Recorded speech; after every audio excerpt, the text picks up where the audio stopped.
Well, darling audience, had returned once again with news of the next contest. It's not terribly difficult, so pop a 2p piece into your telephone and ring us now. Well, that jingle was specially composed for a radio network, and not this one, by Kenny Everett, using a machine called a vocoder. Radio 4 is in fact one of the few networks or radio stations that doesn't use jingles like that, or not anymore anyway. You'll hear why later on. Meanwhile, we'll play a few for you, and you can make up your own minds about them. And Ron Alldridge has been talking, amongst others, to David Hamilton, to Kenny Everett himself, and to Monica Sims, who's the controller of Radio 4. But he started off by finding out more about how jingles are made. You start with an idea bashed out on a living room piano. Radio City, rain 24 hours a day. You add a bit of bass and strings. You record some disembodied vocalists. No, we lead the way. Music and news will bring you. Put the whole thing together on a 24-track tape, and you have a jingle for commercial radio. Radio City, playing 24 hours a day. Radio City, you know we lead the way. Jingles bring out the worst in many people. They say they don't care for them, yet will probably walk away humming one. But whatever your view, they're certainly complicated little things, taking weeks to make and costing thousands of pounds. Are they interesting interludes or insidious interruptions? Cheeky boy! With the exception of radios 3 and 4, every other radio station has given themselves over to them. It's National Radio 1. Nice and easy. Radio 2.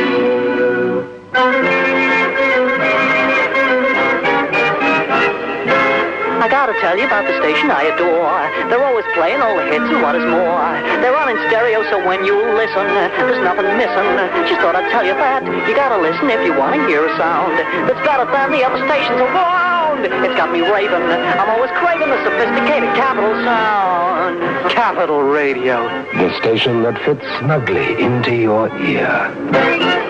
A good jingle to me is over with quick. I think it should just tell you the station you're tuned to and the program that you're listening to, as a sort of a reminder just in case you've strayed along the dial. It should be bright and happy and bouncy, but quick. Kenny Everett, or Cuddly Ken as he likes to be known on London's Capital Radio. He'll be saying more later about why he's become known as the king of the jingle. He likes these little ditties or compositions because they make you sit up and listen. They're more exciting than the voice of any DJ and far more flexible than a 3-minute song. They're recorded on carts, that is a cartridge which looks like an overgrown cassette. The differences being that the tape is far shorter and made into a complete loop, allowing the same message to be repeated again and again. But how exactly are they used in a program? David Hamilton. Well, you use them at various points of the program to give the program a necessary lift. For example, usually after a news bulletin, you're going to have a very bright record, so you need a bright jingle to sort of say, here we are, back on the program. So I'll give you an example of that now with our jingle out of the news. That's on one machine, followed by the station identification jingle, followed by the opening record, which is all set up on turntable 1. Stereo VHS 433 and 330 medium wave. This is Radio 2.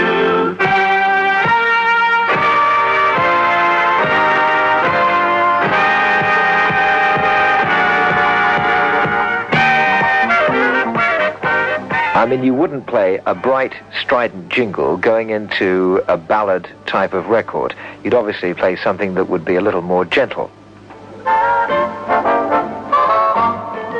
Around the clock for news of the nation. Turn to us. Around the clock for traffic information. Turn to us.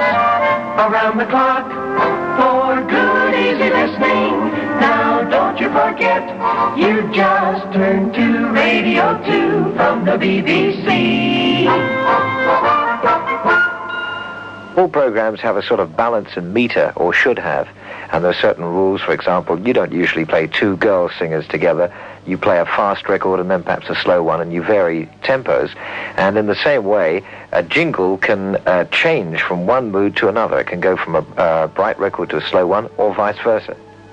Of course, another consideration is timing, and very often when you know the timing of your record, say, for example, you're going up to a news bulletin and you may have a record that lasts 3 minutes, it may be a little bit short of the time that'll take you up to the news, so you could put a jingle in which will fill the gap as well, and our jingles might range between, say, 10 seconds and maybe 30.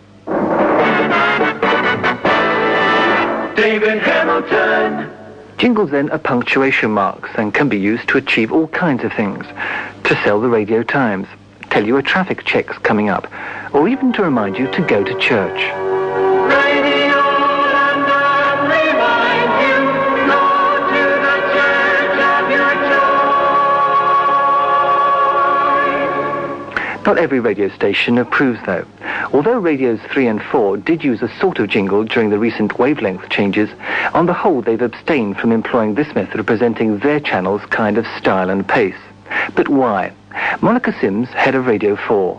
They've never really been part of Radio 4's style of broadcasting, and a great many listeners objected to them quite strongly, just as they object also to the signature tunes. In fact, I think sometimes listeners confuse signature tunes for programs, like the Woman's Hour one, for instance, with jingles which are identifying the channel. So we have dropped all the jingle identities, and some programs have signature tunes, some don't. A lot of people like to think of Radio 4 as an all-speech channel, and some people don't even like any music at all, anywhere, and object very strongly to signature tunes as well. I think other people like Radio 4 to have its own distinctive style, and not to have jingles, which is something that has crept into all the other channels. And of course, Radio 4's listeners are tuned in because they want to concentrate on what's being said. But that's less important in a record program where jingles are now an integral part of presentation. So how did it come about, for example, for Radio 1? Johnny Beerling is one of the executive producers. Jingles, I suppose, to the British public first became heard regularly when the old pirate ships started up. And under the Marine Offences Bill, all those ships had to close themselves, or were closed down. And the government came along and asked the BBC to set up, amongst other things, Radio 1, which was a service to replace the pirates. By 1976, the new commercial stations were starting to emerge who had jingles of their own. So it became important, not just because we were copying a now obsolete pirate set of stations, but we were competing in the same way that the Americans were when they started, in the sense that there were more and more stations on the medium wave band, and it was necessary for the listener to be able to identify quickly which one he was listening to. To hear some people speak, you'd think that the jingle is an interesting and exciting service to the listener. It's kind and even thoughtful of the station to add them to the schedule. But don't be fooled. More listeners to the commercial station means ultimately more profits, and to the BBC, satisfying audience figures. It's all part of a hard sell campaign. For example, in America, a radio station is seen to be just another consumer product, and the jingles are sold to the stations on the basis of how much they will boost the ratings, as this American promotion tape illustrates. The primary purpose of an ID package is identification, to remind a listener what he's got on so he can recall it during rating periods. But many programmers are realizing once again that a jingle can convey more than just the name of the station. It can also convey an image. Coca-Cola, Coca-Cola, things go better with Coca-Cola, things go better with Coca-Cola. Now it's Pepsi, for those who think young. Face it, how well would you have remembered the Coke jingle from 10 years ago if it had been Coke? And more importantly, how would you have distinguished between Coke and its competitors if they had been using jingles like this? Pepsi! By turning on your station, a listener is actually asking you for entertainment. He or she is asking you to supply music, news, information. Your jingles should give an immediate answer to those requests, not in a roundabout way, but right to the point. When a listener asks you for music by turning you on, you should answer, You got it! You got the music! WCBM! One criticism levelled at the musical interludes used on Radio 1 and 2 is that they sound so American. Well, that's not surprising, because often they're just an adapted version of a United States product. At the end of that promotion tape, we heard this. You've got it, you've got the music, WCBM. Well, adapt it for Radio 1, and you'll have this familiar sound. You've got it, soul music, on Radio 1. Well, when we started Radio 1, there wasn't any company in this country who had the expertise to do it. They'd been doing it for 20 years over there. And Dallas is the jingle capital of the world. They have some of the best singers and musicians there. That's not to decry British musicians and singers, but in Dallas and in the studios that we use, the singers do nothing else. They don't sing backing on other records or what have you. They tend just to specialise in singing jingles. So we think they're the best for the particular market that we have. An interesting phenomenon within jingledom is that for some people the jingles become more important than the DJ or the records he's playing. When one jingle freak says to another, "Come over to my place and listen to some music," he's not referring to a top 10 record he's recently bought, but a compilation of jingles. And of course the jingle isn't worth saving if it's not pure. In other words, without the voice of the DJ spoiling it on either end. But even those who use the jingle build up quite an attachment to them. I've got one jingle which I've used every afternoon since I started an afternoon radio show with Radio 2 6 years ago. I reckon that's about 1,700 times. It must be nearly worn out now. You're slaving all alone or relaxing, or you're working in a noisy factory. Just set yourself free when the clock strikes 3, because everything stops for singing. What is it about that you like so much? Well, it means that my cup of tea is about to arrive. I suppose that one of the dangers of producing such ditties is the temptation to elongate them into mini programs. Kenny Everett has found a good example. Oh, I had a wonderful one the other day. It's from Hobart, Tasmania, and it says, "Oh, we got roads, we got buildings," etc., which is a very silly thing to sing about. And it goes on for about 3 minutes, so it breaks all the laws of jingles, which should be quick and snappy. But it's so bad, I think it's funny. See what you think. Wonderful town, wonderful people, places to go, things to see. Hobart, Tasmania, that's my wonderful town. Beautiful homes, schools and churches, entertainment, places to shop. Hobart, Tasmania, that's my wonderful town. Doesn't even rhyme. I love it. You make a number of jingles these days. What's your aim in making them? I personally think that, hello, Cuddly Ken here. I personally think that jingles are terrific. They brighten up a show. I tend to go against my own rules. I tend to make the jingles an important part of the show, but I'm only on for 3 hours a week, so it doesn't really matter.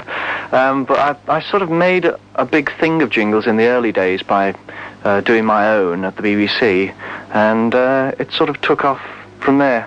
But I think if every show had dynamic, giant jingles, it would tend to destroy the purpose of the jingle, which is just to sort of tell you where you tune to. Radio 4, do you think they ought to use jingles? Well, yes, in fact, I think you ought to have a few serious ones, though, with lots of echo and seriosityness. How about this one? Radio 4.